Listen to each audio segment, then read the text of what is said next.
Day 3 ಎಟ್ ಗೋಕರ್ಣ. ಇವತ್ತು ನಾವು ಗೋಕರ್ಣ ಹತ್ರನೇ ಇರೋ ಒಂದು ಯುನಿಕ್ ಪ್ಲೇಸ್‌ಗೆ ಹೋಗ್ತಾ ಇದೀವಿ. ಯಾವುದು ಅಂತ ಕೇಳ್ತೀರಾ? ಯಾಣ ಕೇವ್ಸ್. ಗೋಕರ್ಣದಿಂದ 70 ಕಿಲೋಮೀಟರ್ಸ್ ಇದೆ. ಈ ಪ್ಲೇಸ್ ಹೋಗೋ ರೂಟ್ ಕೂಡ ಅಷ್ಟೇ ಚೆನ್ನಾಗಿತ್ತು.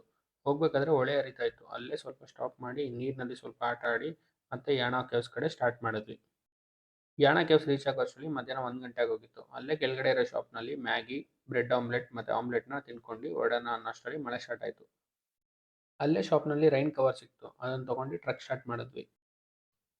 ಈ ಟ್ರೆಕ್ ಅರೌಂಡ್ 1.5 ಕಿಲೋಮೀಟರ್ಸ್ ಇದೆ. ನೀವು ಮೇಲ್ ರೀಚ್ ಆದ್ಮೇಲೆ ಅಲ್ಲೇ ಭೈರೇಶ್ವರ ಟೆಂಪಲ್ ಇದೆ. ಅದ್ರ ಹಿಂದೆನೇ ಕೇವ್ಸ್ ಇರೋದು. ಕೇವ್ಸ್ ಒಳಗಡೆ ಮಾತ್ರ ಸಖತ್ತಾಗಿತ್ತು. ಬಟ್ ಸೈಲೆಂಟ್ ಆಗಿರಬೇಕು. ಜಾಸ್ತಿ ನಾಯ್ಸ್ ಮಾಡಿದ್ರೆ ಬ್ಯಾಡ್ಸ್ ಎಲ್ಲ ಆಚೆ ಬರುತ್ತೆ. ಸ್ವಲ್ಪ ಟೈಮ್ ಅಲ್ಲೇ ಸ್ಪೆಂಡ್ ಮಾಡಿ ಫೋಟೋಸ್ ಎಲ್ಲ ತೆಗೆಸ್ಕೊಂಡು ರೂಮ್ ಕಡೆ ಹೊರಟ್ವಿ. ಸ್ಟೇ ಹತ್ರ ಬಂದಮೇಲೆ ಅಲ್ಲೇ ಬೀಚ್ ಹತ್ರ ಫ್ರೆಶ್ ಆಗಿ ಮೀನು ಹಿಡಿತಾ ಇದ್ರು.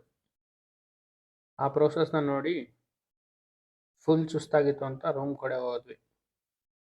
ಇಲ್ಲಿಗೆ ಡೇ 3 ಎಟ್ ಗೋಕರ್ಣ ಮುಗೀತು.